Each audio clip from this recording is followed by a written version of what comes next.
Conversations with the Mind podcast, where we explore consciousness through conversations with interesting people. Our mission is to engage the collective mind piece by piece to bring greater clarity of mind to our listeners locally and across the planet, and to contribute to broaden the shared experiential knowledge and wisdom of existence. Okay, folks, welcome back to Conversations with the Mind. I'm your host, Shane Lemaster. Today we are here for episode number 104 with a very special guest, Dr. John Moos. How are you, sir? I'm doing great. Thanks, Shane. Yeah, it's really good to see you. I think the last time I saw you was at the training, and that was almost a year ago, right? Yeah, that was May earlier this year. Yeah. Okay, so yeah, not quite a year, but coming up on it pretty soon. Nice. Well, the first standardized question that I have, and it's the only standardized question I have, I ask all my guests the same thing. So the podcast is called Conversations with the Mind. And I'm curious to know, when you hear that phrase, Conversations with the Mind, what comes up for you? Either what comes up in visual or memory or in your life philosophy, Conversations with the Mind. So I'd say that Conversations for the Mind, I get two visuals or two sort of sensations. One is the constant chatter that I deal with. I tend to be a very logical, left brain, analytical individual. And oftentimes I have to remind myself to drop into my heart and feel and intuit. And the other side is sort of the meta sensation, the meta feeling of the conversations with that greater sense of capital S self.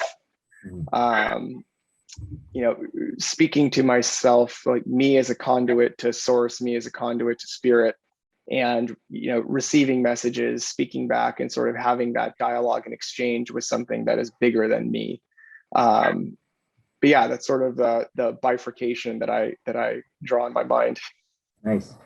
Yeah, and speaking from the heart and speaking from the mind is it's a concept that I'm familiar with from my own recovery, my own path through addiction. And one of the greatest things that my longtime sponsor told me was, and it was still very early in recovery, and this did not make sense at all when he first said it, but he said the longest journey you'll ever take is 12 inches. And I was like, what? He said, yeah, the longest journey you're ever going to take is from up here in your head down into your heart. And if you can live more from your heart space, you're gonna live a better life. It's our heads that got us into the mess of addiction in the first place. It's our hearts that are going to keep us out of it as long as we can stay, honest with ourselves and with the world. So yeah, I still draw lots and lots of lessons from my time in early recovery and even through my addiction too. And I know that that's a part of your story too. If you don't mind sharing some of that with me and some of that with the audience, I think these kind of stories really help people who are listening to connect. There's so many people out there struggling with addictions to all sorts of things. And so not just being able to identify it, but to hear other people's stories of how they got through it and improve their lives, I think is super important. Yeah, thank you for asking. I would say that, I think every individual's struggle through addiction feels very unique and significant. And I think for every individual it is. And there's so many universal truths, right? There's an adage in the rooms of 12-step that, terminal uniqueness. Mm-hmm. So maybe you can explain what that is real quick. Everyone feels like their story is so severe and so significant, and they're the only ones that are broken. And the reality is I think when we lean into that statement, we start to pull the veil, we start to realize that we're a lot more alike in our thoughts and our processes and our behaviors and the motivation of our choices, that we're not all so different. And what I've come to learn from that is a concept of shared humanity, right? We're all sort of struggling along the line of the human condition. And any human being in a human body is going to be prone to the human condition. So I've heard and love the idea of addiction being sort of a spectrum, and at the most severe or the gravely disabled who are clinically diagnosed with the label of an addict. And then somewhere before that spectrum gets too disabling or too much disability is sort of everybody that sort of just feels like they're at the mercy of life and its challenges and obstacles. But I would say that my struggle with addiction, without going through a full drunkalogue, which for those that aren't familiar is a recounting of the quote unquote glory days of our drunken behavior. My story of addiction is one of both a substance and behavior, and so my behavior of choice was sex, and I'll explain. And my drug of choice was alcohol. And the roots of those sort of addictive coping strategies really stemmed from sort of developmental childhood experiences, as I understand them. They took root really around high school when I was seeking approval and affirmations from people and things outside of myself. They really took hold, my alcoholism really took hold when I was in a difficult marriage. And I'd say that in any marriage, there's no blame on either side. It's a dynamic. And so we were in a relationship that was highly volatile and not healthy. And throughout all of my life experiences, I've always had this desire and need to use sex, to use romance, to use women's affection as a way of drawing meaning and significance to myself. And so I think there's a lot of misconceptions about what sex addiction is. Like, it's like devious beings and this sort of back alleyway behavior. Yes, it includes that, but it also includes people who consistently look for affairs, infidelity, validation through sex, validation through romance, validation through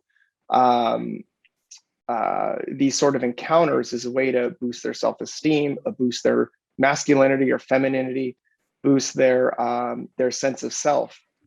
But the problem is that, the repercussions of this is I had to lie to a partner, I had to lie to a wife, I had to lie to my children. And that choosing the sex or the encounter as a way to self-soothe continually led to negative consequences in my life. And that's exactly the definition of addiction. Continually choosing a behavior, looking for relief, and having repetitive negative consequences. And one of the things I understood about addiction for myself was addiction isn't about the substance. It's not about the behavior. It's about my relationship to that substance or behavior. And so my relationship was highly detrimental to my life and that of others. Through my, encounters with women and through infidelity, through my drinking, I've put my community members at risk. I've put my family at risk, and I've put my wives and partners at risk. I put myself at risk. And it was only until I hit rock bottom, which by the grace of God was somebody reaching out and basically pulling my ripcord for me. They reached out to my then wife, who was pregnant, and said I had been up in another area of California where I was working for a week, and I was out conducting myself like a single bachelor, going out. I had 3 affairs when I was up there, and was drinking while I was supposed to be on call for a hospital. One of the things I always want to preface is I never took care of a patient while intoxicated. And again, that wasn't because I made good choices. I honestly feel like it was because I was extremely lucky. I tried to make the best, judgment as possible, but impaired thinking is still impaired thinking. So drinking when I'm supposed to be on call for a hospital, I could have been called in at any moment. And fortunately, I was not. I had these affairs, came home, and the next day somebody reached out to my then wife on Facebook and said what I was doing. So the next day, my wife had reached out to me by text and said, "You need to call me immediately." And there's a feeling, a pit in your stomach when you know that everything that you know is about to fall apart. And for probably a few days, I clung to the hope that I could sort of minimize the damage. I could lie enough, I could admit enough to sort of get by, to scrape by. And those days were hugely traumatizing to her. The fragmentation, the dishonesty, the duplicity, all of it. And eventually I got to a point where I realized that I was in way above my head. I needed help. And she sort of forced my hand into going to rehab, which I, chose to go into as well. And in there, I found the time and the help to really own my truth and share my entire truth with her, and start the work of healing and recovery. And that was just over 6 years ago, a little over 6 years ago, and I've been sober since. Nice, congratulations. Thanks, man. I got sober myself out in California. Well, I did my first 30 days in Denver, but then did an additional 90 out of Newport Beach. Oh, cool. I love the recovery community out in California. It's really strong. I mean, you always find pockets of good recovery, but also pockets of not so good recovery. That's right. Figure out who are the right people to hang out with in those rooms. But you talked about something with your addiction that hit home to me too. And my biggest addiction was alcohol as well. And for you, the way you described it, it was almost like, you would lie about the behavior and then you would soothe the behavior, you would soothe the consequences of that feeling with the addiction, which would, cause more issues, and for me with alcohol, I would definitely soothe my suffering with alcohol, but then the alcohol would also become the cause of my suffering the next day. So I'm soothing with the cause of suffering. And that just stood out to me as something as, it's insane, right? That's why they call it insanity with addiction, because you're soothing with the thing that is destroying your life. And there's almost that cognitive dissonance with it, where when you're in it, you feel like, the thing that you're addicted to is the only thing holding you together. It's the only thing keeping you going. But you're so close to the problem that you're unable to see that it's also the one thing that you're holding on to that is preventing you from moving forward or preventing you from making any progress. So it's a double-edged sword, and it seems very cyclical in that way that you described it. So thank you for sharing that. I really appreciate that. There's a great quote by Julie Holland, who wrote the book Good Chemistry. Phenomenal book. The whole book is about connection, and her and Rosalind Watts to me are like two of the foremost incredible thinkers in the connectivity space. And I'm really excited actually for Brene Brown's, because it's all about the Atlas of the Heart, so staying connected to your heart. But she shared a quote that addiction is so effective because it works almost completely all the time. And if you think about it, you keep going back to this substance or behavior that makes you feel good, pretty good for the moment, but inevitably it never works, which is why we keep sort of going to it, or at least I kept going to it to try and help soothe the shame, the lack of worth, the criticisms and the judgments that I had, that other people's had. And it took me going to the Hoffman Institute, which is an incredible institute, to really understand what was driving it and my core shame belief. And my core shame belief, which stemmed from me being 6 years old, was that I was not enough.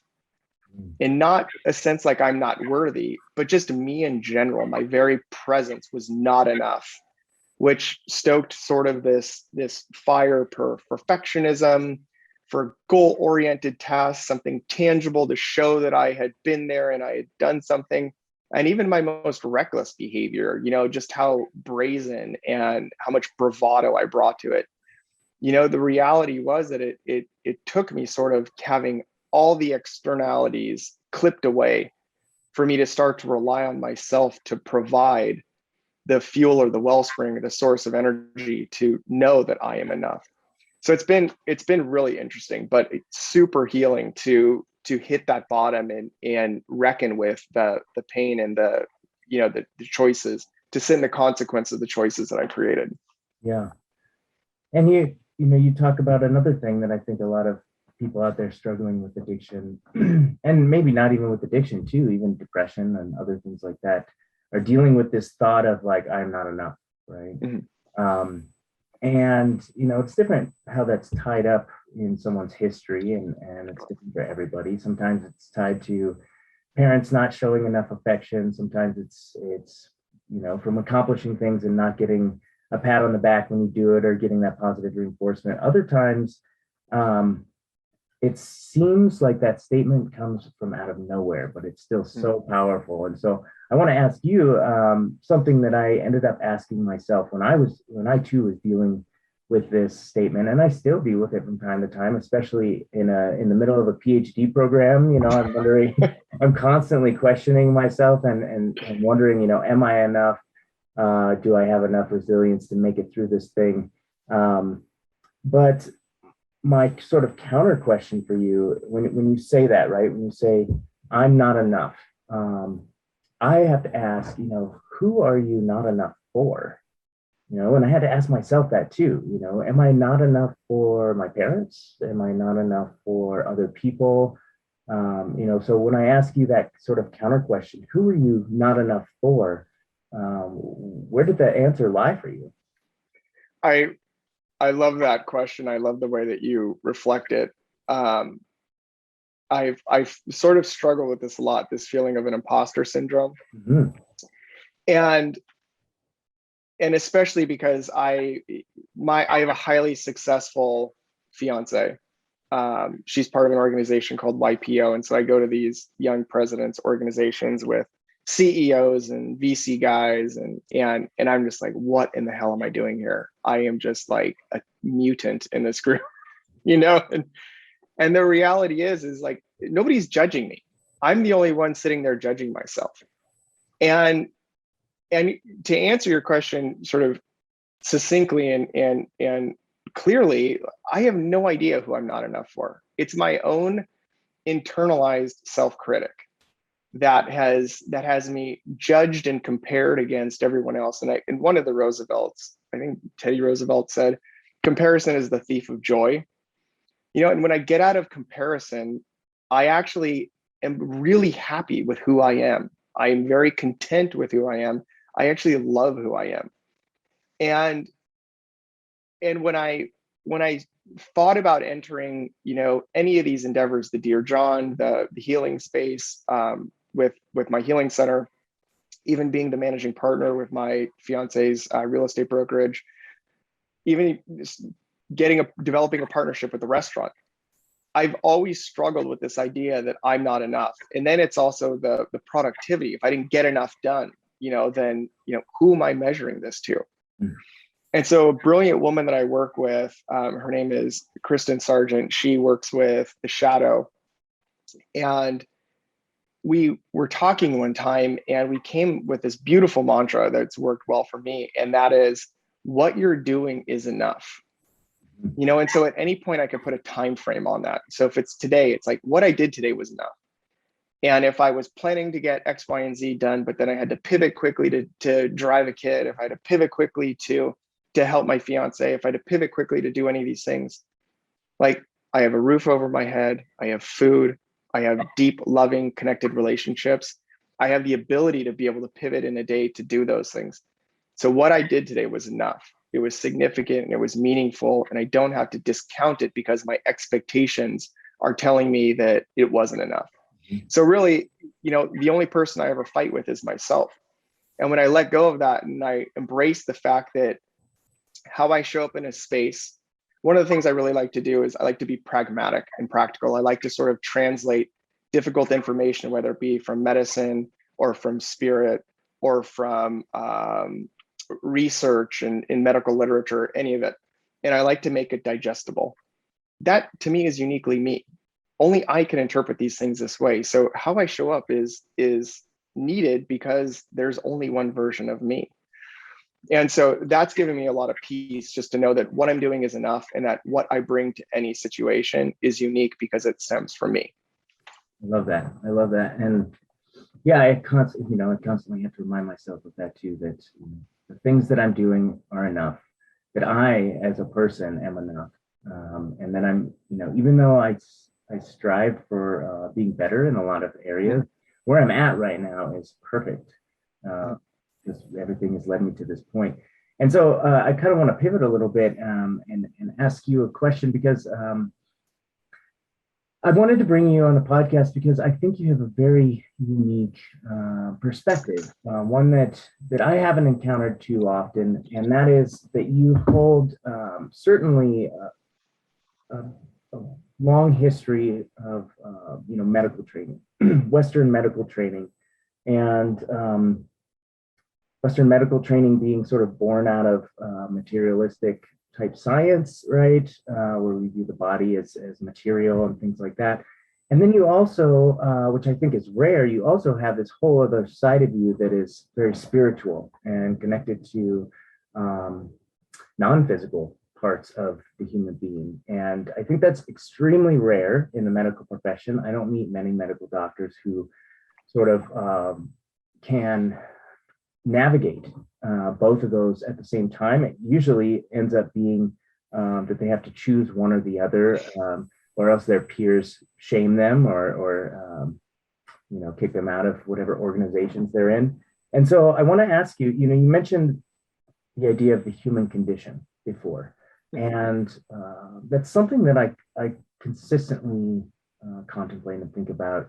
Not just the human condition physically, but the human condition holistically. And I want to kind of hear from you because of your perspective, you come from both sides. I want to know, what does that mean to you, the human condition, and maybe also once we can understand what it is, like what do we do with that information? Where do we go from here?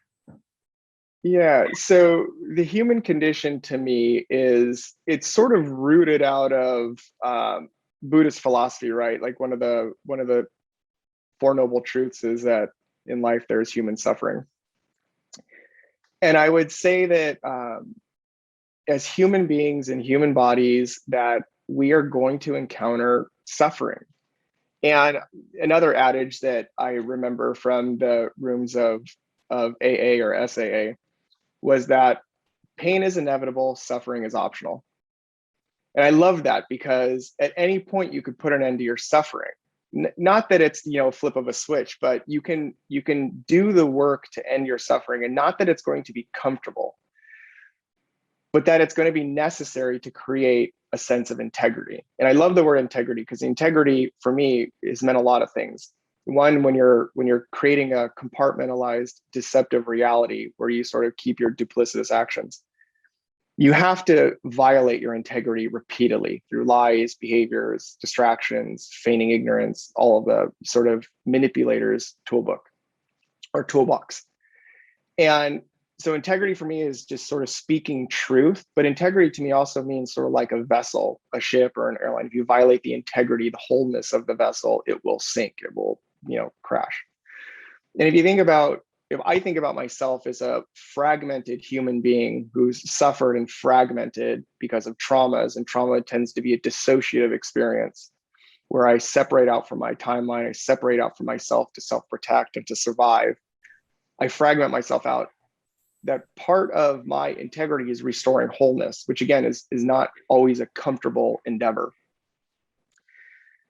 So with the human condition, sort of knowing these things, the human condition to me, as I understand it, and I like to think about it, is sort of the whole spectrum of really addictive behaviors, right? And at the low end of the spectrum is the individual who looks to Netflix to sort of wash off a bad day, maybe rewards themselves with that really unhealthy dessert, but like they deserve it.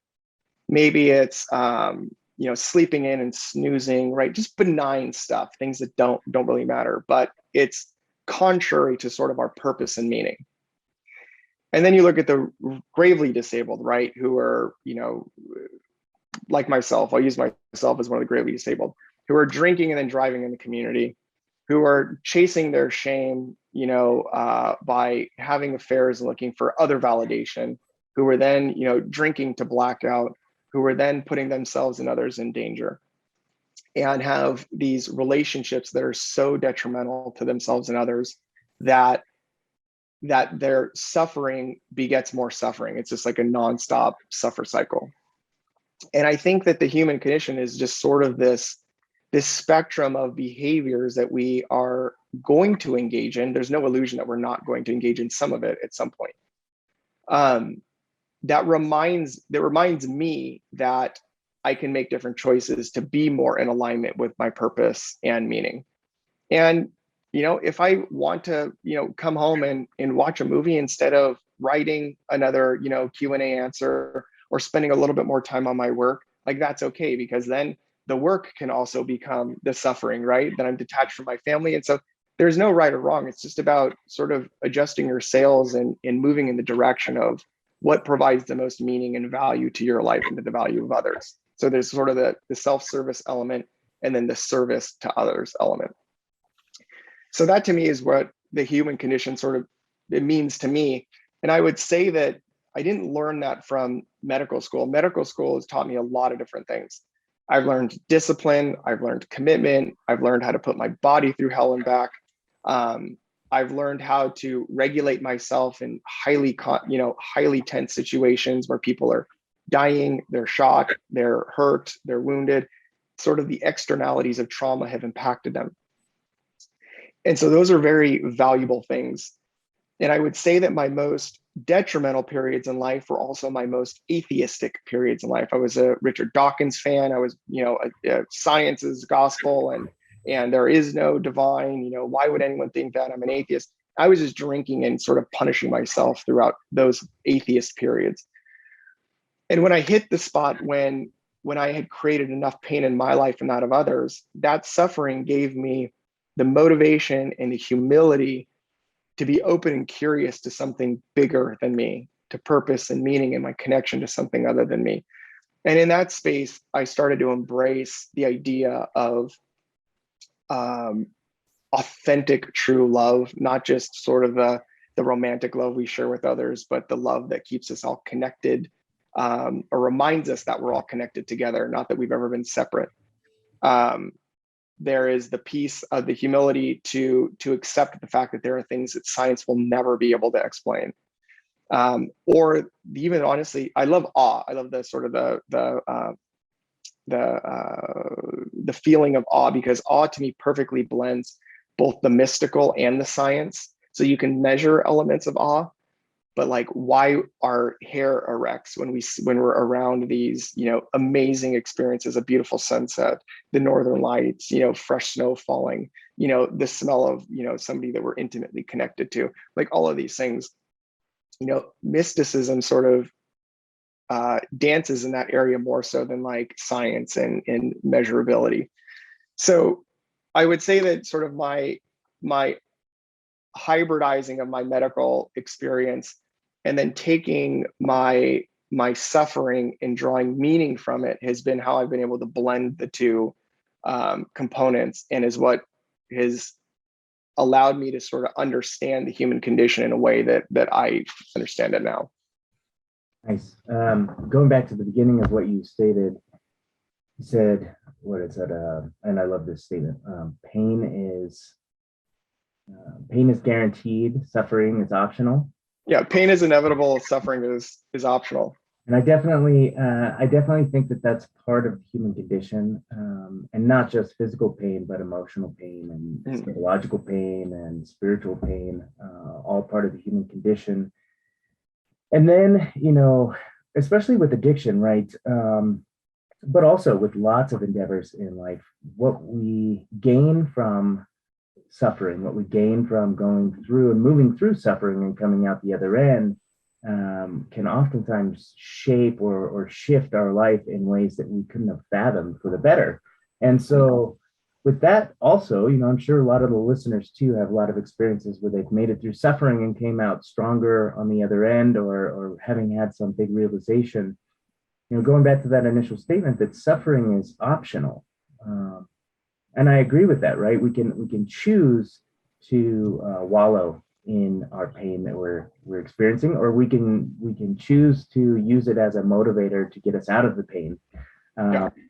And that's where I think that statement, suffering is optional, sort of latches onto. It's like that choice point that we have between that. But, I'm finding more and more, I don't like welcome suffering necessarily into my life, but I also sort of have this understanding that pain and suffering are inevitable. And so when they do come, I try not to like shy away from them or hide from suffering, but instead I try and lean into it, not like in a masochistic way, but lean into it a little bit with the understanding of like, there's going to be some learning here, and that this suffering, yeah, it sucks, but it is serving a higher purpose to sort of train my mind or train my body, make it stronger for something bigger that's coming on down the road. So whenever I encounter suffering these days, that's sort of the direction that I try and take it. So it's useful to me.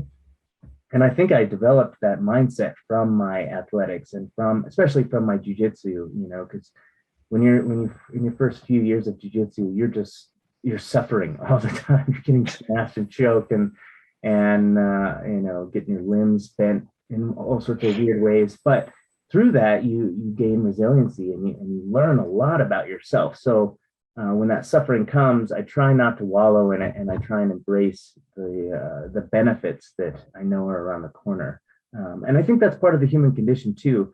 There's a paper that my friend Lauren wrote that I'm going to send to you, and it's just brilliant. And he calls it The Sanity of Addiction. And he talks about it very similarly to how you talk about it, about this spectrum. Everybody engages in some sort of addictive behavior as a means of coping with something that they can't handle. And we all have those things. And so he talks about it sort of from this compassionate Buddhist perspective that, people with addictions that we label in our society as addicts, and then we shame them and we put these negative labels on them, that we shouldn't be doing that. We should be holding a stance of compassion, because we too, if we looked close enough at ourselves, we too would find that we are utilizing substances or behaviors or even addicted to certain thought patterns in order to cope with areas of our life that we're struggling with. So I just love that idea that, addiction is, it may be an undesirable behavior, but it is something that we can normalize and generalize across the entire human condition, the entire human species, to better understand it. Yeah, I love that. It is funny. I love sayings because I feel like they're so applicable. Right? There's you spot it, you got it. And people who are quick to point the finger, which I've been guilty of. I imagine anybody's been guilty of. Usually there's something within another individual that they sort of dislike within themselves. So, like you spot it, you got it. But yeah, that's sort of the concept of like whatever you see in people that you don't like, it's actually a reflection of aspects of yourself that you don't like. Yeah. Yeah. Right. Totally. Yeah. But the thing that I always say is, and I do agree, like I wish we could sort of shift the perspective of certain groups looking at addicts, the shame-based, it's their choice, they did it to themselves. Like addiction strategies developed because they were survival strategies that worked at some point. If you look at patterns in general, patterns are these things that we develop. Usually they're developmental in origin, and they serve a purpose. And they serve a purpose of getting us through other painful moments. So if you think about, I'll take some of my own examples. So for a long time, I couldn't say honestly, I would lose my voice in certain situations. I'd make myself small.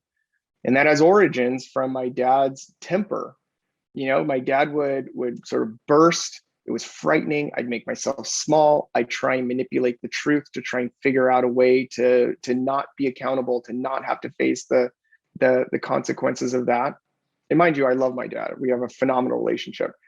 But as an adult, I would run this pattern, which is automated. There's no choice in it. It's just an automated program. When I'd be in situations where I felt small, I'd go voiceless, I'd freeze, I'd submit.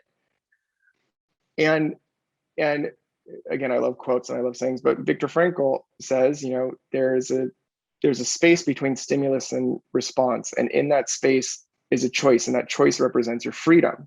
When we're running automated programs, we are not choosing how we want to respond to the world. We are reacting in an automated way to it. So again, looking at addicts and looking at their survival strategies or their maladaptive coping mechanisms, one of the things that always strikes me is it's not about condoning the behaviors, because addicts do all sorts of harmful behaviors. And I've never asked anyone to condone my behaviors. It's about deepening our empathy towards human beings and recognizing that they're there because of really survival strategies or lack of resources, or maybe it was their choice. But I just refuse to believe that anybody in their life, at their most innocent, their most naive, their most openness, their most, the childlike essence, says to themselves, I want to grow up to be an addict where I'm harming other people, myself. I am disconnected from spirit. I'm disconnected from community. I'm disconnected from myself. Like, nobody wants to grow up like that. It becomes a choice because it's the least painful choice of many other bad choices. And so my whole thing, my sort of perspective with people in general, is I try and stay out of judgment. I try and stay out of criticism, because everybody has a story. And unless I know every bit of their story, which I don't, because I've never walked in another individual's shoes, philosophically, not figuratively, I actually walked in other people's shoes, but I've never walked in their life, experienced the things that they've experienced. So if I stay out of judgment and criticism, it will allow me to understand compassionately, with empathy, what their experience, or at least try and be curious to an answer that is different than the automated stereotype or sort of story that I create for them. Yeah, so really hearing them and also hearing what they're not saying too is a great skill. I think for any clinician or physician to have is being able to read between the lines, right? Because people will omit. So yeah, really trying to figure out what's going on with someone can be difficult. So I need to have us take a real quick break, bio break, and then we'll be right back. Okay, back from a quick break. So I want to ask you another question, and again, it's based off of my knowing that you come from a medical, Western medical background, and I don't, I wish that, a part of me wishes that I could have studied to become a medical doctor. Other parts of me say, no way, that's not for me. I'll stick with the mind here. But for you, with that background, and a lot of Western medicine is focused on the body and not so much on the mind, although I do want to ask you your opinion on the mind-body connection. But from your background, I want to get a sense of, like, how do you think of the human body? Do you think about it as sort of a machine where our consciousness is maybe filtered through, or has presence in, or is it illusory? Is that all we are? How do you think about the human body? Ooh, that's a big one. Yeah. Pulling out the big one here. Yeah. So the human body to me is just absolutely magnificent. Mm-hmm.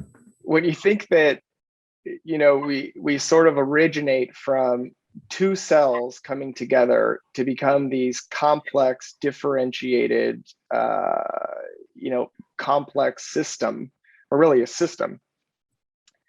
Lots of like it blows my mind, right? Lots of systems. But not only are we just a set of symptoms, but we're sort of a tool to interact with the environment. And the interface is bacteria. We host bacteria in our gut, on our skin, on all of our microbiome surfaces, fungus, viruses. Like, if you actually look at the quantity of microbial cells compared to our human cells, we're more microbe than we are human. And I don't know if this is true or not, but I've heard it, described that we're 10 to 1 microbes to human cells, which I could totally see. So that's just sort of us on a differentiated cellular level, where we have, cells, they're called totipotent cells, stem cells, that differentiate into different parts. We have some that go to skin or epidermis, some at dermis, some that are liver functional hepatocytes, some that are splenoles, some that are lymphocytes, like they literally differentiate to all these things. And that just in and of itself blows my mind. So then we look at, or you had mentioned, the mind-body connection.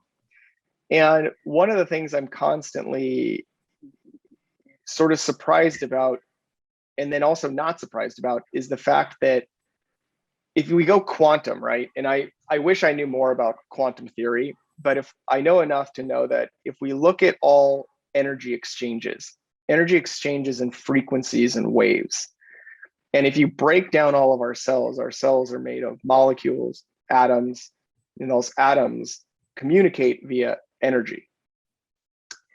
And you start to think about all of the exchanges we have with all other things, all the energetic exchanges we could have. It's no mystery to me that we can have complex downloads from sources of energy all over the world and the universe and the cosmos. And I love Neil deGrasse Tyson. He says, all we are is space dust, right? If you look at the 4 major elements that we're composed of, I think it's carbon, hydrogen, oxygen, nitrogen. Carbon, hydrogen, oxygen, nitrogen are the main components of space.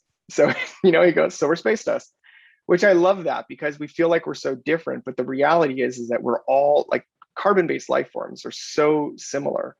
But even when we start looking at the other substances that are innate and maybe we think don't have consciousness, like, they have chemicals and components that emit energy as well. So why couldn't they be exchanging with us and interfacing with us in a myriad of complex ways? So that's sort of getting into the theoretical and sort of the depths of like quantum theory and how the body is able to interact with our environment.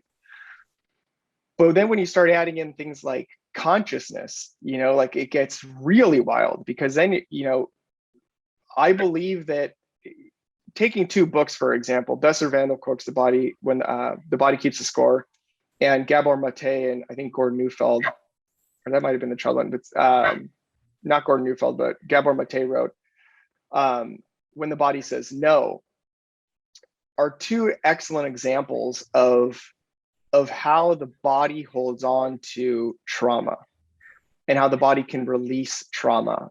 And I've experienced this firsthand with when I was newly sober and I was boxing and I was training Muay Thai. I would erupt into tears in the middle of fight, like training. I would be training so hard that all of a sudden this grief would hit me, and I'd be punching the bag as hard as I can and crying out my sadness. In yoga, when we do hip openers, there have been times where I've been doing, a pigeon or some sort of hip opening maneuver, and all of a sudden I am just in tears. And it is releasing this grief that's been stored within me. And I don't think that's uncommon. I think that's actually more common for our bodies to hold on to these things, which is why psychotherapeutic disciplines like somatic experiencing and Hakomi that really dig into the body, and body workers, even massage, where all of a sudden we could have these tremendous releases of emotion. And again, what I know from emotionality and our body's responses, like, these things trigger neural pathways within us. So when we're feeling sad or grief or anger, they trigger a set of neurons that create a signature, a neurochemical signature that goes through our body, and our body responds. Like, if you break all of these things down, they all just energetic exchanges. And so for me, again, just understanding the body and then understanding how the body can be influenced by all of these inputs, the physical, the emotional, the psychological, the spiritual, the chemical, the energetic, like, to me, it almost becomes one of those things that's so incomprehensible that I just have to accept it with humility and grace and be like, okay, like let me be as attuned to it as possible, and resonate with it in a way that I feel like I'm synergizing with those frequencies, instead of blocking myself off and not being a conduit to receive that. Yeah, and I think even science is showing us that the mind and thoughts are energy transfer mechanisms as well. Not only within our own body, when we think negatively about ourselves, it changes the molecular structure of the water molecules in our body, and vice versa when we think positively. So we have this sort of energetic frequency or vibration traveling within our self, and we can impact our own healing processes and things like that with the mind. But we also have this presence outside of ourself too. They can measure people thinking and having brainwave thought patterns and frequencies that leave their skull and go interact out in the universe. And so this is where a lot of that manifestation stuff comes into play, right? Like putting positive out into the world will reciprocate positive back to you. And I love how you talk about the quantum level. That's one of my favorite sort of areas to just explore, and I'm also by no means an expert, but what amazes me the most about the human body, and yes, I love how, and I've explored this through a lot of different psychedelic visions, but exploring the different systems of the body and how the systems communicate with each other and work in this symbiosis with all the bacteria, and it's just so amazing and mind-blowingly huge, right? It's like an entire universe inside of this skin sac it's a microcosm of what's out there. But what I think amazes me the most about the body, and this goes down to the quantum level, knowing that most of our cells are empty space, right? We have electrons and protons and neutrons, but 98% of that atom is what we think of as empty space. We actually don't know if it's empty or not. It could be dark matter in there or whatever. But the body's ability to keep itself together, like literally together in its physical form, without just dissolving off into stardust, right? Like how does our body know to stay together, to know to how did all those bacteria communicate and say like, no, we're gonna stick this out for 80 years together in this community, and we're just gonna make a commitment that one day we're not gonna just all walk off and go find something else, right? Because then your body dissolves. And I think that's one of the most interesting things to me is like, how does this thing know to stay together in the way that it does? It is sort of mind-blowing, because when I know exactly what you're referring to, how we're more empty space than we are actually occupied space. And it does make you wonder, like, why don't I just dissolve into this door when I walk into it and then just come out the other way? Like, why am I not just merging with other individuals? I don't know, like it's easy to see sort of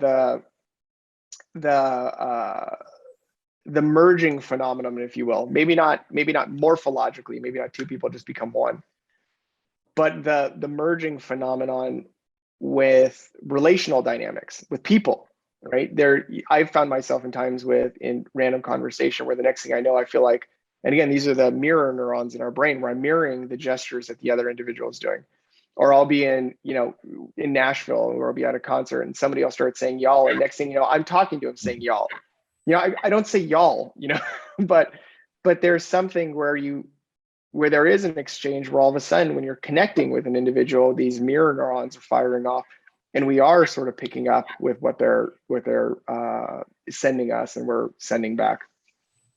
But it is wild to think that we don't just sort of kind of dissolve off into this, this dust. And I think that I don't know, because I haven't reached this level of sophistication, but I think that there are individuals who do sort of reach that level. I was in the jungles of Peru and sitting ceremony in ayahuasca, and there were two individuals talking about how they had ascended to the fourth, I can't remember which dimension it was the fourth or fifth dimension.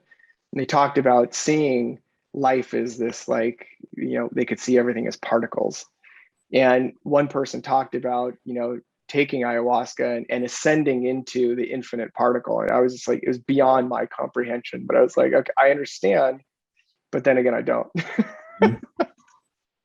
Yeah. And, it's commonly had me thinking, if you can just level up your mind enough, then you'll have that ability to tap into it and just be like, okay, today I'm going to choose to just dissolve away. And then you disappear without a trace and your family has no idea where you are. Yeah, no, I've commonly thought about that. And I'm sure it does happen. I've heard stories of really important gurus and things, just, 1 second they're there and the next second, their followers just say like his soul left his body and you could just tell, so I do believe in some ways that you can have an impact on even the passing of your soul from your body. That's pretty interesting. Yeah.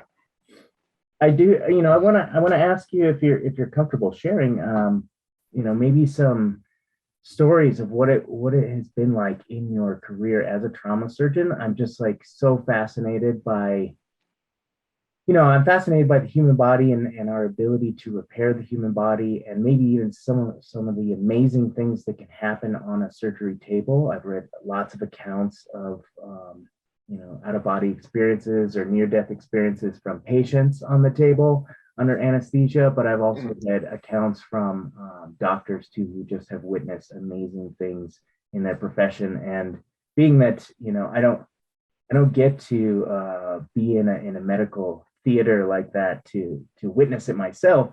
In the past, I've had to rely on things like watching the surgery channel. I don't even know if that's a thing anymore, but it used to be a thing where you could just turn on the TV and there'd be a random surgery up and you could watch it, how they do it. And before any of my surgeries, and I've had, 9 knee surgeries and a bicep reattached and, some other surgeries. I always go and I watch videos of the surgery before I do it, just so I sort of prep my body for what's about to come.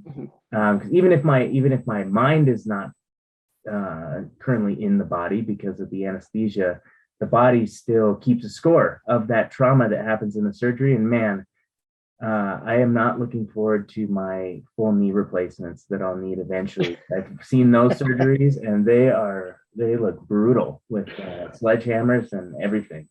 Yeah. Yeah. Do you have any stories you might want to share? Yeah. There for a long period of time, you're sort of in training, you're sort of at the mercy of somebody else directing your hand and your intuition. And that part initially feels great because somebody's teaching you, they're sort of passing along their wisdom. There becomes a point where it gets frustrating because I would have ideas and I would say I'm a highly efficient human being. And the shorter I can put somebody under anesthesia is the best choice for me, obviously doing it safely. So I really loved when I was on my own and in practice and had the ability to do these complex surgeries on my own without anybody, guiding me or mentoring me. And there are 2 specific examples that I absolutely loved because it felt like it was the culmination of all of my mental preparedness, my mental fitness, my intellectual wisdom, and my tactile facility. And this was when I was working in a level 2 trauma center in Modesto. And I had an individual who came in, single gunshot wound through his chest and came out his back. And there is a dreaded area of the liver called the retrohepatic cava that is incredibly difficult to access because the liver, the way it sits in the body, sits in the right upper quadrant. It's attached and affixed to the diaphragm. So in order to get to that backward space, the space behind the actual liver organ, you have to mobilize and sort of dissect it off of the liver. So this individual came in and was dying. A young individual, I think he's like 25 or 26, maybe even 23. And we ended up putting a tube in his mouth. I did a thoracotomy in the emergency room. So we just pour betadine quickly over, we slice quickly, we get into the patient's chest, and I'm seeing blood everywhere. And I'm looking around, and I can't find an injury. The guy's still dying. We're putting blood in and we're just trying to keep up. So we immediately rush to the emergency room or the operating room. And gown and glove quickly, open up his belly. I see no blood in his abdomen. And the hard part about this space is they don't bleed a lot into the abdomen. So there's a little blood around the liver because it looked like it nicked part of the liver. But really, it sort of aggregates in the chest cavity and aggregates in the retroperitoneal space. So I mobilize this liver. I'm moving. This is a maneuver that you do not do. You temporize these patients, you pack them with gauze, and you send them to the interventional radiologist to try and fix the issue. But there was something within me. This guy was unstable and was dying. And there was something within me that I took all of my training from working as a liver and pancreas surgeon. And I sort of just committed to the fact that I was going to mobilize this liver as fast as humanly possible and look and see if there was injury in the retrohepatic cava or one of the hepatic veins. And sure enough, I mobilized this thing quickly, moved it over, and we were doing maneuvers to keep this guy alive. And all of a sudden, I see this tiny little hole in what probably was the right hepatic vein. And I take a stitch, throw it up, tie it off, sort of works, throw another one, tie it off, bleeding stops. So I packed his chest, blood pressure started to stabilize, get him to the intensive care unit. We give him some more blood product, make sure his volume's up, starts to look good. We take him back the next day, re-explore everything seems dry. Close up his chest, close up his abdomen, guy's out of the hospital in 7 days. And this is somebody who was actively dying. Wow. And that was my first major surgery that I was on my own. I had no backup. I was in a situation where most patients, the vast majority of patients with that type of injury die. And I remember thinking that sort of the accumulation of all of my experience and wisdom, I brought it into that moment and like just nailed it. It was an incredible experience. And then another one where I had an individual who rode a motorcycle through a fence, ended up tearing his right iliac vein. He ended up severing, he had a broken bone and severed one of his arteries in his forearm, multiple injuries to his intestine. And that individual, I had to go in, I had to ligate blood vessels, I had to revascularize his arm, I had to cut out different segments of his intestine. I had to take out, I think I actually had to take out his spleen because his spleen was completely ruptured. And all of this within, I think, a 3 to 4 hour period. My sort of deadline for me was I felt like I could get through any major surgery within 4 hours, and I usually accomplish that. Anything after 4 hours and the blood starts acting funny and they can't hold a clot and they get too cold and they enter this terrible triad where the body just basically starts shutting down. So you want to keep the patient warm. You want to make sure they have clotting factor because they're losing blood, but then you're also giving blood back that doesn't have all the components necessary to form a clot. And in that individual, again, just working nonstop, highly efficient. You talk about flow state, time just sort of expands and stays still. Your awareness dials in, and I did 4 hours, which felt like it was probably 15 minutes, and ended up saving that individual's life. And so those stories were interesting to me because they really showed me what it was like to be in a flow state, to be guided by, my experience and wisdom, but then trusting my intuition to really hone in and do what was necessary, and allowed those people to have really life-ending injuries and go from a place where that other individual was out of the hospital in like 10 days. So these people went from, dying to then walking out, and to be a part of that was really sort of a humbling experience and very affirming to the work I'd put into my education and training. Yeah, it's incredible when when you reach that perfect balance between skill and challenge, and you reach that flow, I've experienced that quite a bit in a number of different areas in my life. I have a couple more surgery questions for you. If you just, if you would, I guess, enlighten me a little bit.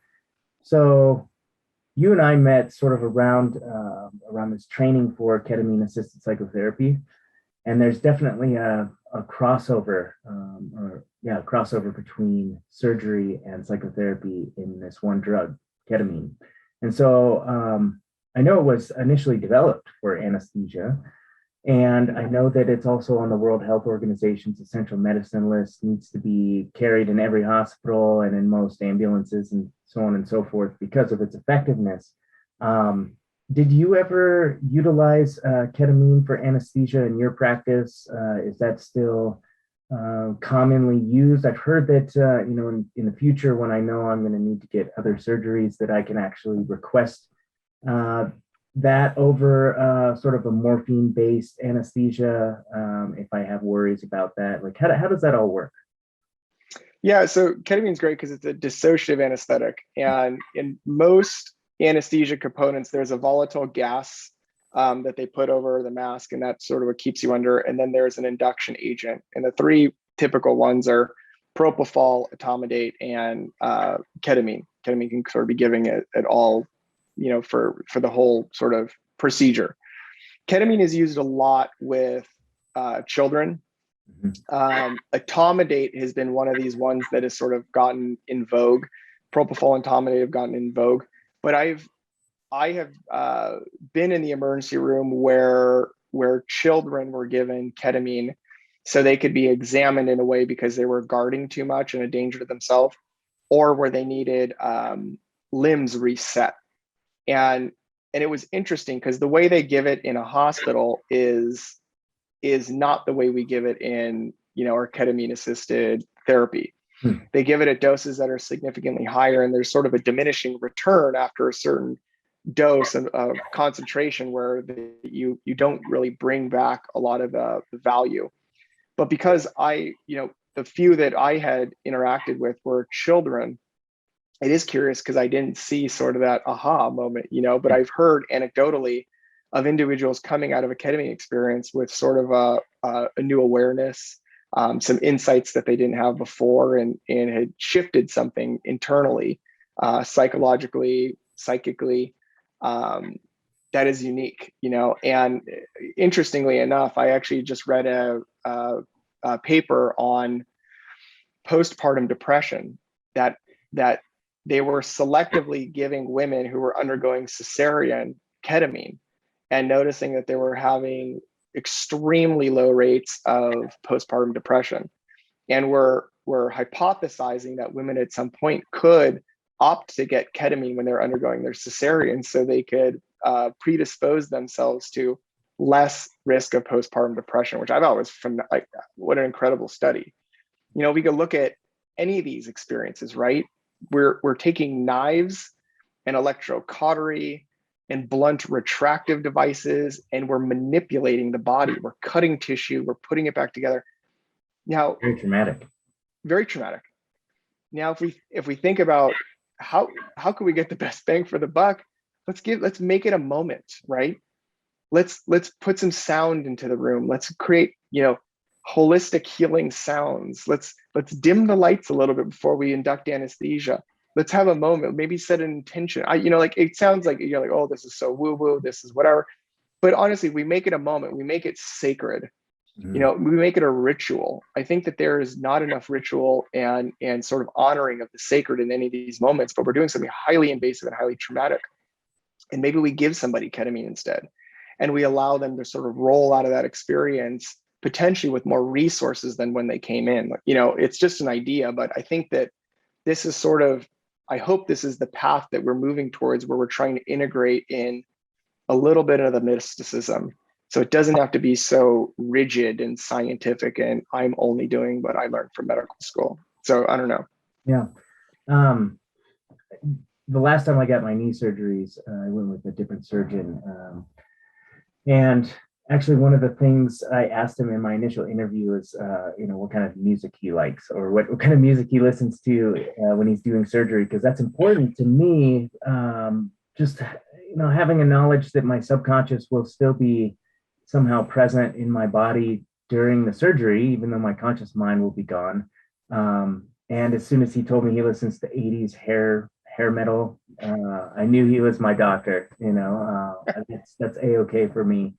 I think my other surgery question is related to some of these reports I've heard of, almost like a transfer of the non-physical, a transfer of the spirit of one person into another person via organ transplant. So like stories of people getting a heart transplant, and then all of a sudden they wake up and they have an affinity for certain foods that the donor was really liked, or has love for a certain type of music that the donor had, or some kind of transfer of preferences or part of the spiritual self or something like that through donor tissue. Have you heard anything about those, and what do you think about that? I think so. I've speculated a lot on this, right? So I sort of have some ideas from the metaphysical. Yeah. Like, was there remnant consciousness, which again, when we're talking about quantum theory and stored energies and like, was there something that was transmitted across? Like the consciousness could have been stored cellularly in the organ itself, and then part of the consciousness transferred. Right. So there's, the tissue itself, there's the fluid, because when we have, if we look at cellular makeup, this extracellular matrix and the intracellular fluid is like a gel matrix, and we can store information in gels. Yeah. And so thinking like maybe it was transferred that way. There have been studies in humans and rats where they've taken, let me back up. So if you look at the gut microbiome, I'll use the gut microbiome as an example. People who are plant-based and people who are predominantly meat-eating carnivores have different gut microbiomes. And if you take somebody that's predominantly meat-eating and possibly overweight, and you transplant their microbiome into somebody who is probably plant-eating and maybe underweight or more normal weight, they'll notice, and they did this with rats, that the behavior will change just from the gut microbiome transfer. So there's a lot of research into looking at transferring healthier gut microbiomes into unhealthier individuals to change their behavior, which you think about, you're taking bacteria and putting them into a human being, and all of a sudden their behavior changes. Yeah, I've actually heard of, and I don't know if this is true, but like fecal transplants. Yeah. Things like that. And is that how they share people's microbiomes? Yeah. So fecal transplant is actually a valid treatment for treatment-resistant Clostridium difficile infections, which is an infection of the colon. Wow. And when antibiotics fail, which typically there's a drug called Flagyl and vancomycin. When those two fail, the next choice is a fecal transplant. And what it's doing, it's repopulating an infected toxic colon with healthy gut microbiome. And so there's part of me that wonders, when they do these organ transplants, that you do the whole thing, you sterilize it, you do all the processing, but like, there's got to be some remnant pieces, bacteria, microbes, viruses, whatever, that survive the transfer, which is why people are on steroids. So they, for rejection, antibiotics, antivirals, antifungals, the whole gamut of immune modulators once the patient's there. But we know that that microbes can evade these chemicals, right? That's antibiotic resistance. We have, treatment resistant bugs, viruses, whatnot. So there's probably some of that also gets passed along too. And when they're allowed to proliferate, maybe that sort of imparts a level of behavior or choice that then translates or transmits to the next person. But yeah, I have actually heard that, where people's taste buds change, people's preferences on foods change, people's behaviors and perspectives change, which is really cool. And it's funny because if you sit in the magnitude of what's just happened, it's really remarkable. But in medicine, it's like, yeah, okay, are your numbers fine? your medicine's fine, tweak this med, okay, get out of here. You know, like there's no space for that, which is really sort of magical. Yeah, it doesn't go beyond that. Yeah, I'm just imagining some odd mix-ups. You know, I think there's this guy on Joe Rogan. His name is what is his name? Like CJ or something like that. He's this giant black muscle-bound weightlifter, and his heart failed, and he got a heart transplant from this old Asian woman. And he said when he woke up, he had totally different sort of outlook on life and the world, and he thinks it was influenced by this new heart that he has. So quite interesting stuff. So I want to, yeah, and I definitely know from firsthand, you know, the transfer of even bacteria on body parts too. I had my very first knee surgery. I had a cadaver tendon put back in my knee, and the cadaver tendon had staph infection on it already when they put it in me. And so, you know, they had to do 4 more surgeries to take it out and get rid of this infection. It was, you know, it was terrible. I had a PICC line. I had this vacuum pump attached to my knee for many weeks. And, you know, that was a jiu-jitsu injury, and it really made me consider if I should continue or not. But that was super traumatic for me, just the whole process of going through the surgeries and wrapping my mind around, like, what does that mean to me as my identity and things like that too. So very, very interested in surgery stuff. You have a, what is it called? Well, I'll have you explain it to myself and to the audience. Tell me more about soul surgeon. Okay, so we've been talking a lot about physical surgery, and now we're talking about soul surgery. And when I hear the term soul surgeon, I think of shamans down in the rainforest. And how they are literally, you know, pulling up your spiritual being and doing surgery on your soul to heal traumas and things like that. So that's what I think of when I see that. But I want to hear from you, because this is a big part of your life. I mean, it's part of even your email address is you know, at I am soul surgeon. So tell me about that. Yeah. So there are a couple sort of unsexy ways to describe it, and then sort of the nuanced intuitive interpretations, but it stemmed from when I went into being an independent contractor and a sole provider, that I needed an entity. And so because I'm a medical practitioner, I needed to develop an S Corp to conduct my name and business under. And I was thinking of all the names, and I thought about my name, or I thought about sort of, you know, abstract names and whatnot. And when I sort of sat with and listened to the messages I was receiving, there were a couple things at the time. It's I am soul surgeon is a compilation of 3 key elements. The way I wrote it down, I am is sort of one element. So it's an I am with a bar in between soul surgeon, and I am is the invocation. It is the calling out and the connecting to something cosmic and divine. It's calling out to source, and the what follows is the affirmation that you are aiming for. So I am could be something highly nurturing and restorative. I am healing. I am human. I am kind. I am compassionate, and on. It could also be something very limiting and destructive. I am a loser. I am worthless, I am, and whatnot.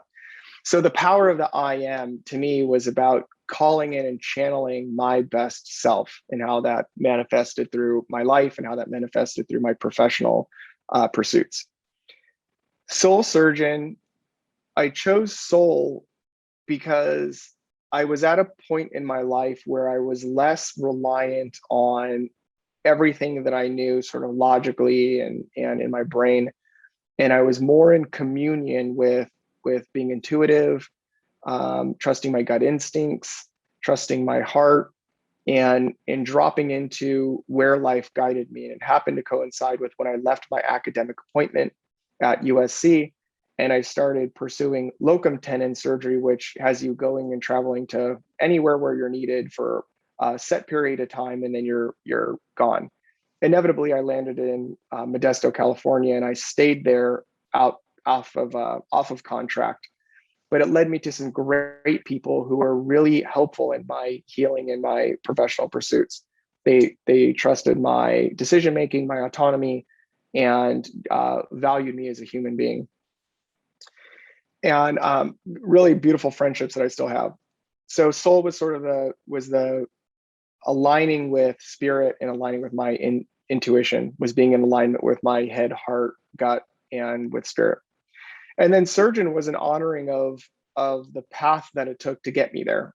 I was a surgeon. I learned many things through surgery, both the painful moments as well as the wisdom that I had taken and earned and gleaned from that training, that education and training. And so when I put it together, the I Am Soul Surgeon ended up being the entity that I worked from as a surgeon. It ended up being the construct that I started my entrepreneurial pursuits, and ultimately led me to my healing center, which is now called Greenlight Metamorphosis Center. And I Am Soul Surgeon still exists as the corporation that Greenlight Metamorphosis Center is doing business as. But yeah, it's been sort of the touchstone of most of the major growth that I've taken from evolving from just being a surgeon to sort of alchemizing my surgical and medical training into something different, to getting my feet wet with entrepreneurial pursuits, and sort of launching these other endeavors that I currently engage in now. I love it. It's almost an incantation, and anybody could take that and use it themselves as well. Like have the I am, and then the hard, line, and then whatever you want to manifest as yourself, as your ideal self. Just put that after that and manifest it as an incantation.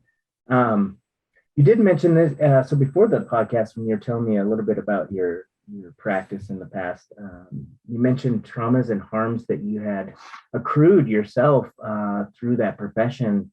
And before we move on from talking about your past with surgery into some other stuff present and future, I was wondering if you could just tell me a little bit about the traumas and harms that you accrued through that kind of profession. I mean, for me personally, as a psychotherapist, like secondary traumatic stress is a real thing, right? Like I pick up a lot of secondary trauma from my patients, and I have to have a lot of my own practices to sort of release that and not take that on myself. So there's a lot of trauma and harm that I willingly go into sort of battle with these people's psyches and with my own to try and come out the other end. So yeah, what was it like for you? So interestingly enough, and I think there's a healthy aspect of this and there's an unhealthy aspect of this. When you work so intimately with trauma and death, there also is a distance that comes with it. And there were times where I had the opportunity to sit with people in the discussions of letting them know they had a loved one that had died, and to be with those individuals or those families in that space of grief. And that was a gift. That was an opportunity to sort of sit with people when they were broken and raw, and know that I couldn't fix anything. I could not fix anything in them, but I could just be with them as a human to human. Don't some doctors avoid actively those conversations? Yes, and I would volunteer to be the person to do that many times. Even the sharing of bad news, because I felt comfortable sitting with people in their pain because I had been through so much pain. And there were times when I was not ready to do that, and I would avoid it. And those were missed opportunities. but then the unhealthy side of that is the distancing, right? You know, one person dies, or you're so busy that one person dies and another person gets shot and then they die and then you're on to the next one. It's just like, these are human beings whose life ends, you know, on existence here. And maybe they go on to be, you know, their soul goes back to source and they come back, or whatever your philosophy is, or you just die right there and you go straight to the dirt. But they had a life and that was terminated abruptly. And to not sort of honor that as a human being caring for that individual, again, feels, it's sort of felt like it was cheapening life. The traumas that I would say the most significant traumas that I took from being a doctor and from a surgeon were sort of the ways that I coped with life. And when I look at my most self-abusive years, when I drank the most, when I had the most affairs, I was always a practicing surgeon or a medical student or a resident. And I have to believe that there is a corollary, because I made the decision to switch from marine biology in my sophomore year to junior year to medicine after a financial discussion with my dad. We discussed the finances of going to Australia. I got accepted to James Cook University in Australia. I was a dive instructor. I was going to work on the Great Barrier Reef. Like, I was psyched. And the elements that were highlighted of that was that it was going to be too expensive. I was going to have too much debt. I was never going to make enough money. And I was going to spend all of my time in a lab. And I didn't love lab work. I liked being around people and sort of outdoors. And I don't know if it would have been that, but that stuck in my consciousness. And I ended up pivoting into medicine. So I got into medicine for what I feel like were not all of the right reasons. I was good at biology. I enjoyed interacting with people, but my motivations for getting into medicine, I don't think were enough to sort of keep me there, because there were multiple times throughout not so much my medical school, but really residency, where I wanted to leave. And I had a lot of people around me who kept telling me I had to keep doing it. I had to keep going. Just get to the next point. Just get to here so you can make the money. Just get to here so your education, your debt don't mean mean nothing. And I sort of listened to everyone along the way instead of trusting my intuition, which was trying to move away from an ecosystem that supported the worst version of myself. And part of that was sort of the people I had around me, but I had people around me who supported me, going out and being belligerently drunk, who supported me going out and having casual affairs, who supported my inappropriateness as a resident, sort of exerting my power as a higher level resident on lower interns or residents or medical students, where I would be charming but inappropriate, saying inappropriate things or inappropriate jokes. And because I was sort of charismatic about it, it kind of got passed. But when I look at these people who have gone through Me Too and sort of the imbalances of power and the gender dynamics, what I was doing was really fucked up, and it took me acknowledging that I used my platform of power for my own self-gain. And nobody's ever made an accusation to me, but I hold myself accountable. Like, I should have done better, and I could have done better. And so when I look back at my life with rigorous honesty, and I look at sort of the ways that I harmed myself and I harmed others, medicine to me there were a lot of great opportunities, a lot of things I take from it that had significant value, but there were a lot of moments where I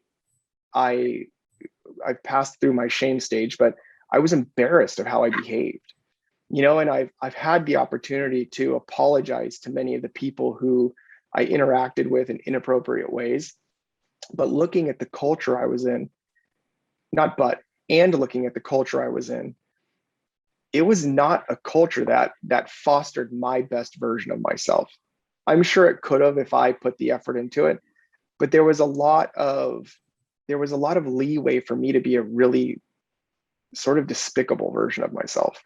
And so that's what I mean, sort of the traumas accrued through. It's not only the impact of dealing with people in trauma and dealing with families and grief, but also sort of the way I showed up in the space and the people around me that supported a version of myself that was less than ideal.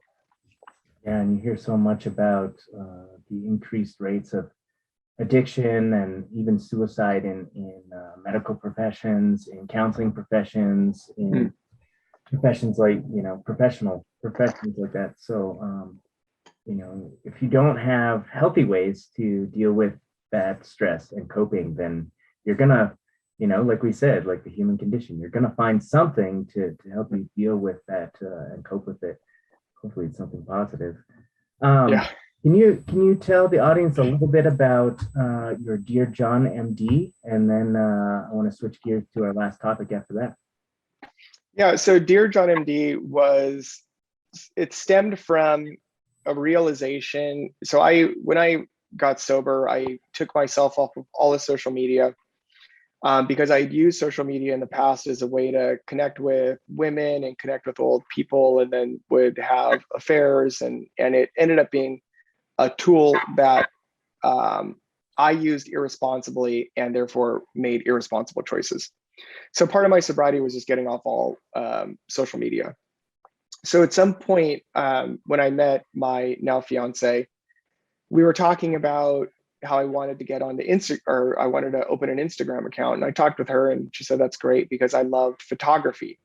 And I loved blending photography and written word sort of interpretation, using it as symbolism and as metaphor. And what I noticed was I really enjoyed writing. And I was a person who I failed my junior English class. I was not the best writer by school standards.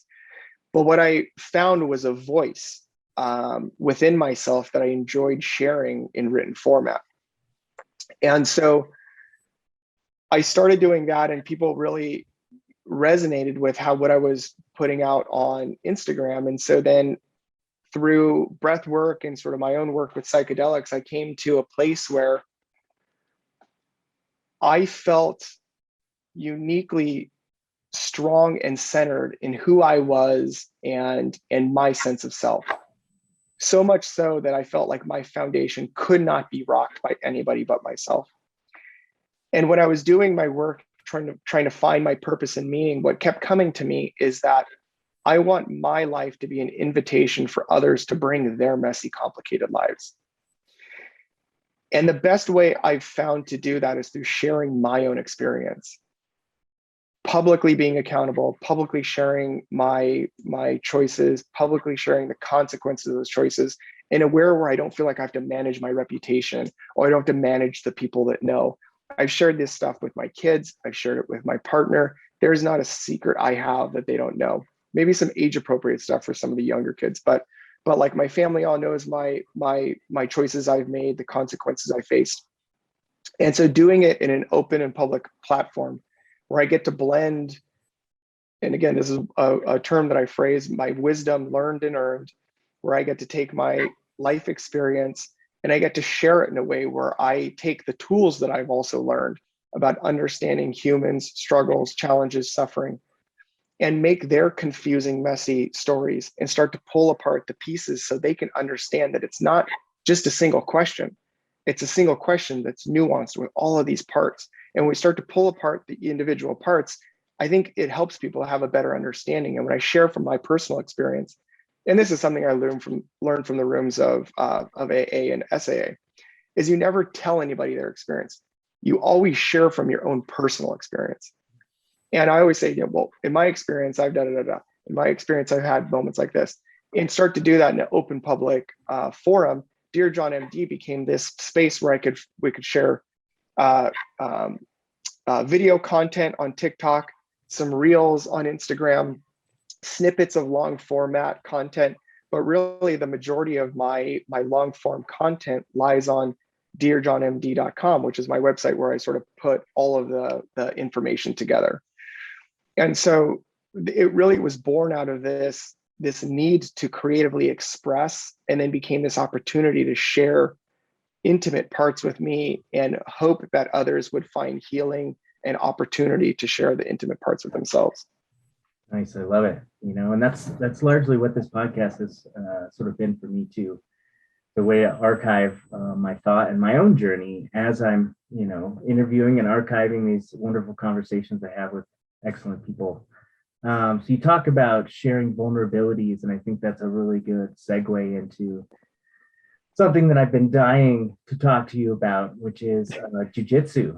And, what I can't find a better place than the jiu-jitsu mat to share your vulnerabilities with other human beings and to discover for yourself what your own vulnerabilities are, not just physical vulnerabilities, that's definitely part of it, but what are your emotional vulnerabilities? What sort of emotions come up for you when you find yourself in challenging situations on the mat that force you to make that choice, right? That choice to be reactive and probably make a misstep, which gets troublesome, or do you choose to slow down, take your time, take a breath, and work your way out of the problem that you're facing with all these vulnerable pieces mixed in there. So so we met, like you said, early spring last year, and you were really interested in jiu-jitsu, and we talked about it. And then when you got home,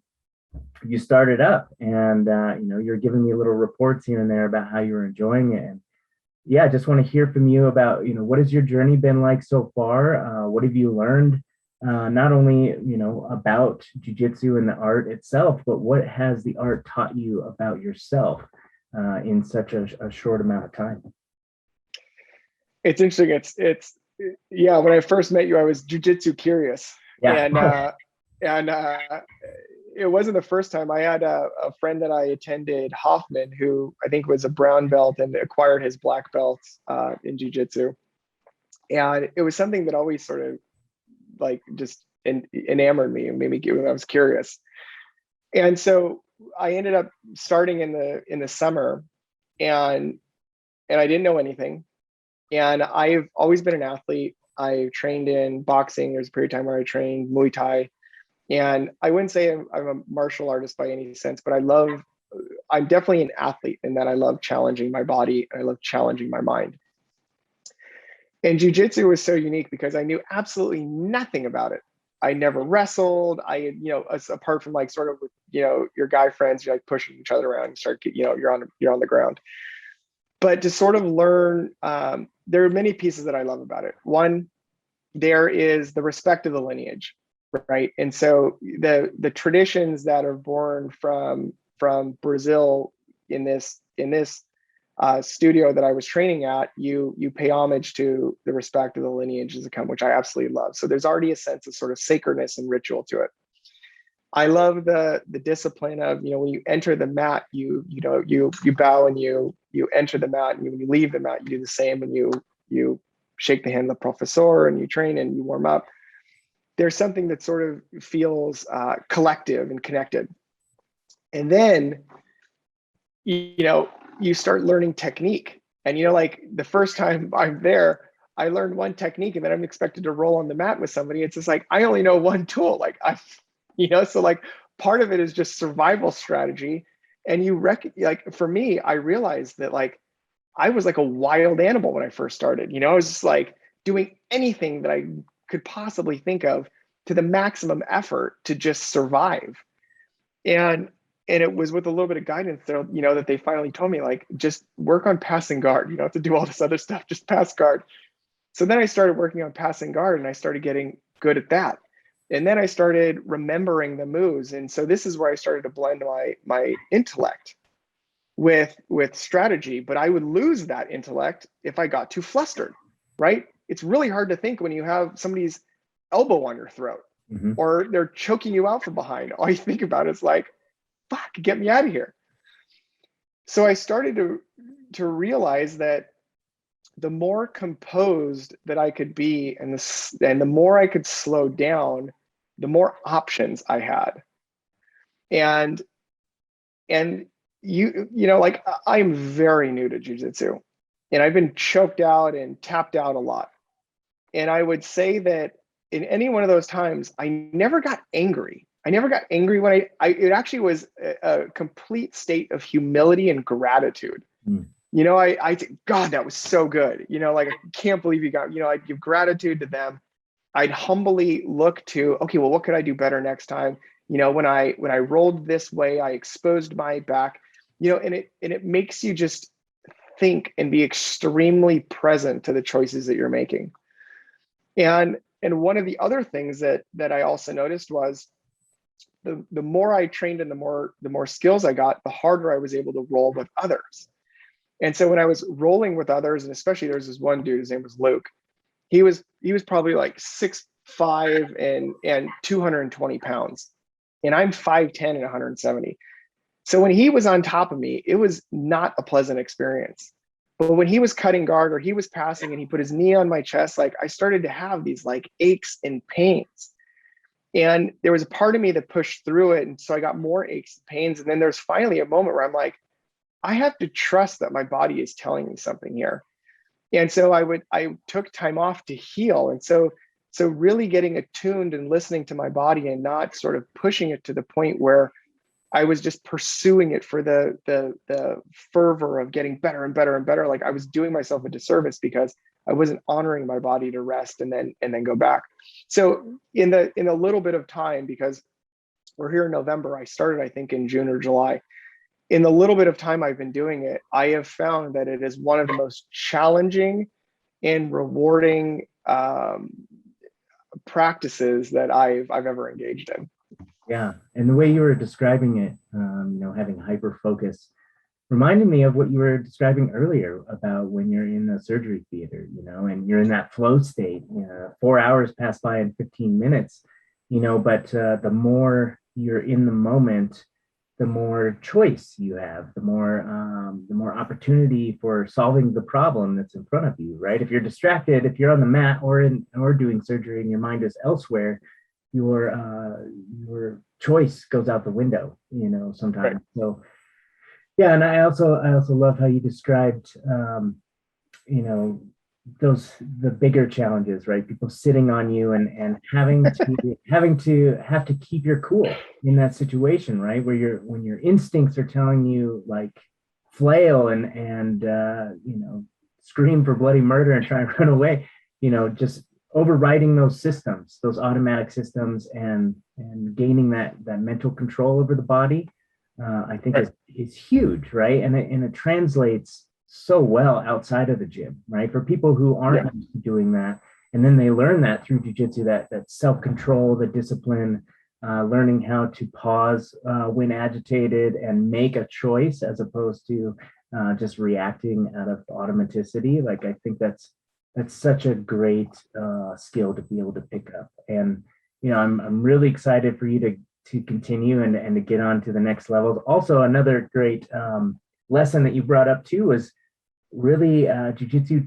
hopefully, it will teach you how to balance work and rest, right? Yeah. Because before I got into it, and even early in my martial arts, in my jiu-jitsu career, it was all about how much can I produce on the mat? Like, go, gotta train 6-7 days a week. And I can't do that anymore. Multiple surgeries, like I said, like I'm almost 40, and my body just does not allow me to train hard every single day. So if I want to train and do live rounds, I have to limit myself to once, maybe twice a week to do live stuff.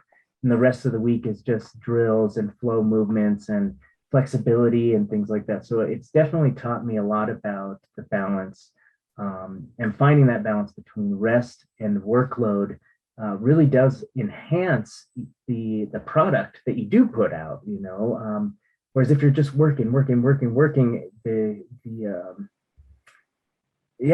you produce is less in quality than it would be if you get that rest. So I can't tell you how many lessons I've gotten from jiu-jitsu. It's definitely my greatest teacher. It's been my greatest opportunity for ego death experiences on a daily basis. You can experience 50 in a period of an hour. And it meshes so well for me with my spiritual practices, whether it be Buddhism, Hinduism, Native American, shamanism, whatever, as well as my psychedelic work, and the internal work that I'm doing there is just enhanced that much more with my jiu-jitsu practice. And that's sort of how I bring a lot of my spiritual practice and make it physical, bring it into an embodied place. Because oftentimes when I'm thinking about consciousness or mystical things, like my head is way up here in the clouds, and I need to find ways to bring it back down into the body and live an embodied sense of mysticism. And that's what jiu-jitsu helps me with. Anyway, I've been, doing it forever, and I love it. It becomes a lifestyle too, and I think you're going to love that. You'll start changing other parts of your life just to make your jiu-jitsu better, right? You'll start eating better. That's great. You start cross training, or you'll start going to bed early just so you can train better the next day. And it really is fantastic. So what has been your favorite drill or your favorite technique that you've learned so far?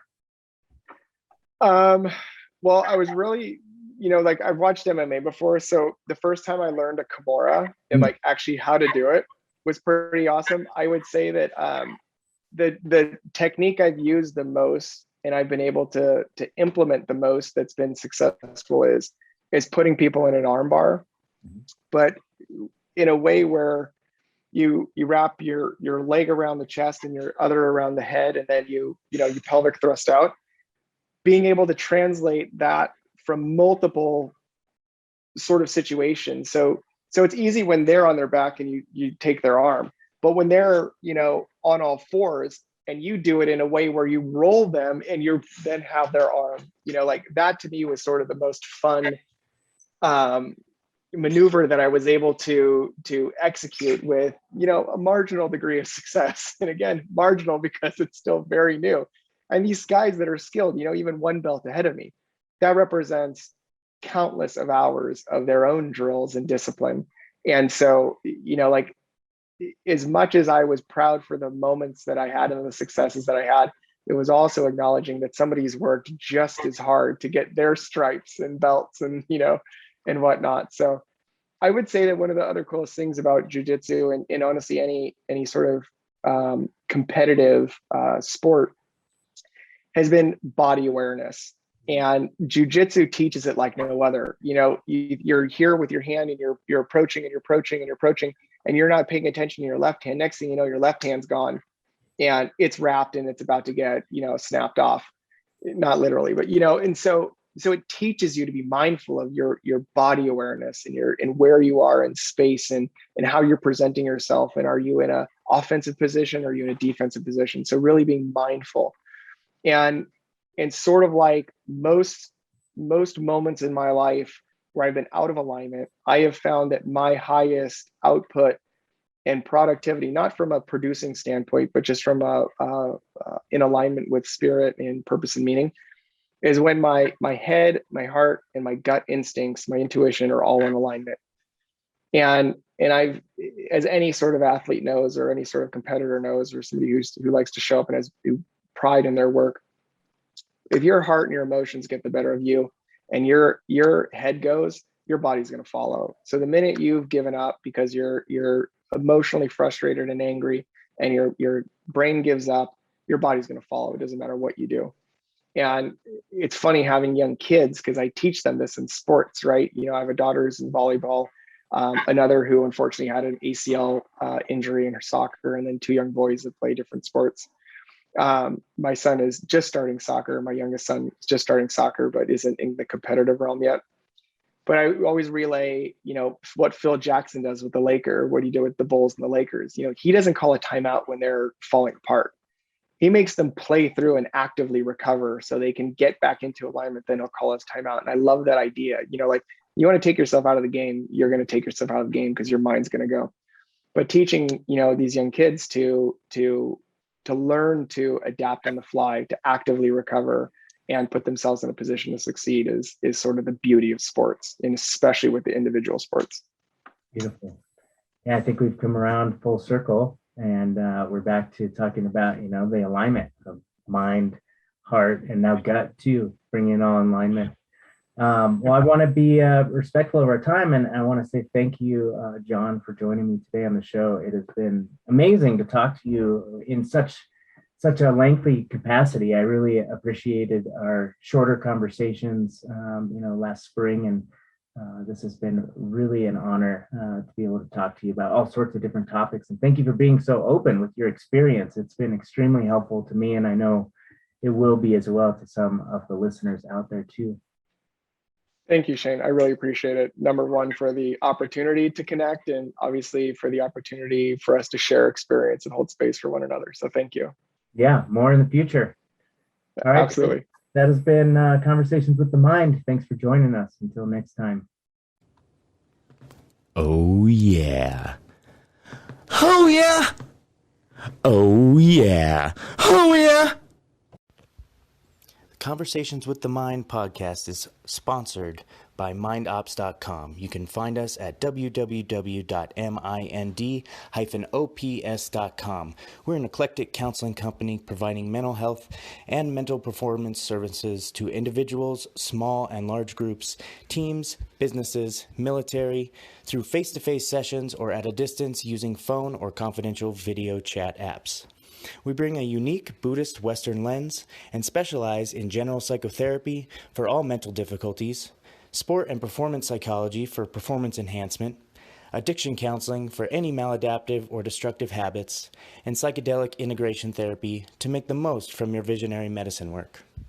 We are available as well for corporate workshops to address the needs of your employees' wellness.